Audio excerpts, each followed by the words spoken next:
Hi, I'm delighted to be back here with my good friend, Ms. Medina, HR expert of HR Help for Business. Before you're bringing people on board your business workshop here at the British Library's Business and IP Centre, we've been talking about that process about bringing people on board your business. You've been talking about whether it's a contractor you might need, whether it's somebody full-time you might need, or part-time or in another way. And then you've talked about once you are going to get somebody on board, to be clear about the task that you need and how long that takes. Tell us then you've got the whole thing about recruitment and having somebody on board once you've found the right person. We've just got a few minutes, but could you just walk us through some of the key steps and things to think about? Whether it's a contractor or an employee, it is very helpful to actually do a list of things that you require that person to do. Because even if it's a contractor that is very used to offer this type of service to other companies, that person may be offering a different type of service to different contractors or companies, if you like.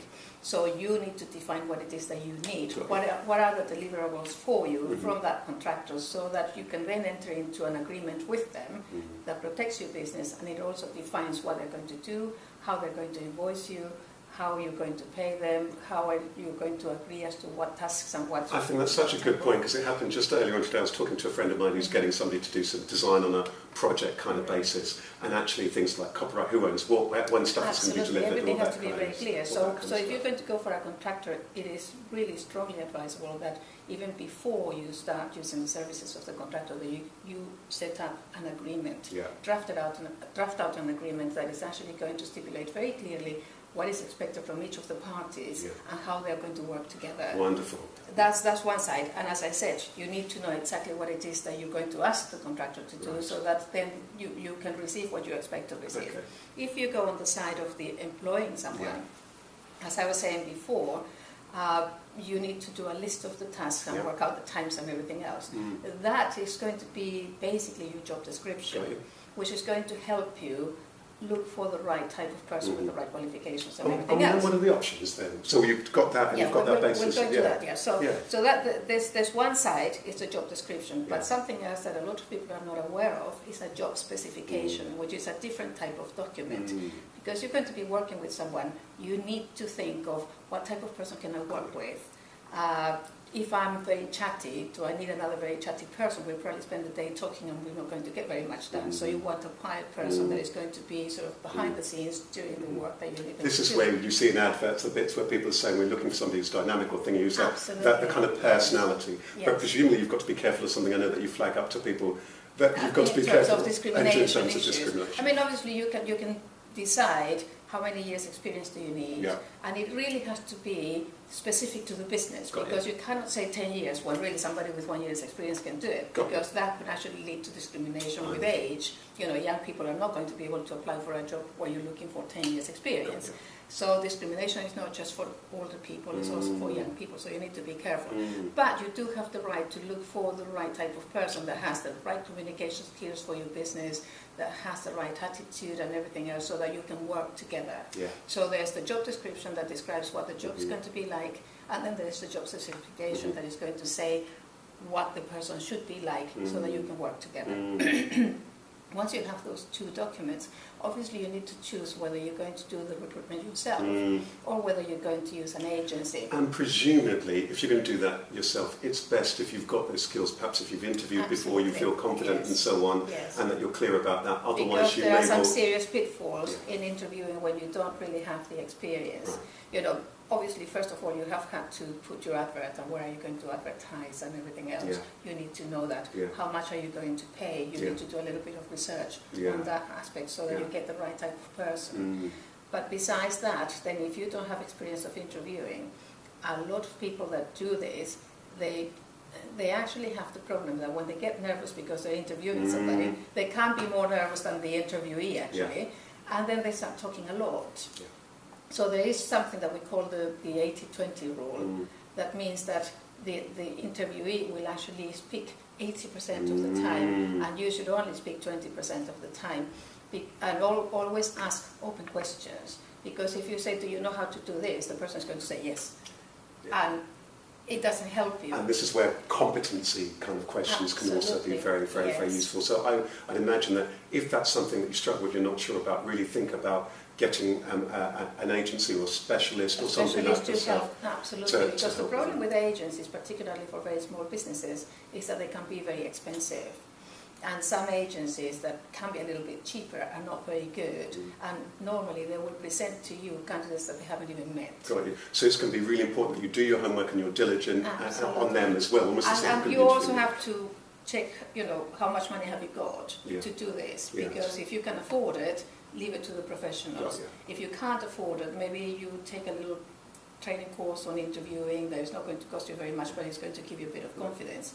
Or use an HR specialist that is going to cost you less than an agency to help you with the process. Got you. Before we close, and I know that we're going to have to close because we've got your wonderful workshop coming up soon, assuming that you go through that process diligently, and I know there's a lot more detail that you could go into that kind of process, but can you tell us some of the best practice and essential things that you're going to need to have and to address once you have got that person in post? Because I know that all sorts of heartache and problems can emerge. So if you could just tell us just some of the basics and the essentials in terms of... Basically, for the interview process to start with, once you've got your job description, you can actually pick from there the main competencies that this person should have as a minimum, and use those as a basis to prepare questions, written questions, that you're going to ask all of your candidates. Because the only way to measure one candidate against the other is if you ask the same questions.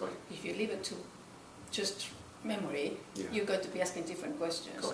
So if you actually have a questionnaire where you have the basic questions and then you have a scoring system, then you can compare one with the other. And also, if somebody decides that you discriminated against them at interview level, you have the evidence of how you did it. Once the person starts, once you've selected your person, it always is very important to also get in touch with the people who were not successful and to communicate with them. It is good practice, and it also helps you if the first person that you choose didn't work out, you have someone else that you can go to because you kept a good relationship with them. And then it saves you a lot of time and money because you already have them. You could even keep in touch with them so that should you need to employ somebody else, you always have a second candidate that may actually be helpful. Once you've actually appointed your person, very important to issue a contract of employment. You only get 4 weeks to actually issue it to comply with the law. So you have to be sure that you do that. But also it's always very good to have an induction process because it helps the person hit the ground running and feel cared for, feel that it's part of the organization. If you give them the background of how you got to where you are, what the company does, what its aims and objectives are, then they can actually help you to achieve those. Hugely important, and I know from being coaching people, including in a larger organisations where this falls down, it is a really problematic. And for a small business, if you can do that, that can help hugely. And also give them points of contact and how often you're going to meet with them to see how they're getting on, what support they need, so that they can start and they feel supported. They will start producing quicker for your organization and they'll give you more commitment and they will have loyalty to the company because you care for them. And it has to be a mutual agreement of two people or more people that want to work together, not just there for the money. And any other essentials or pitfalls just in terms of that to make sure you've got the ground covered? So you've got that, you've done the induction, you've got the contract of employment. Any other things to make sure that you watch out for once you communication is very important. So continue the open channels of communication and also find out how people like to be managed, because some people like to have the hand held for a while, some other people want to be truly independent, and it's good to understand what they like and what they don't like, and you can also tell them what you like and what you don't like, so that you can actually develop a relationship a lot quicker. But something that is also very important is it doesn't matter how well you have followed the process, sometimes you're going to end up with a person that is just not suitable for your business.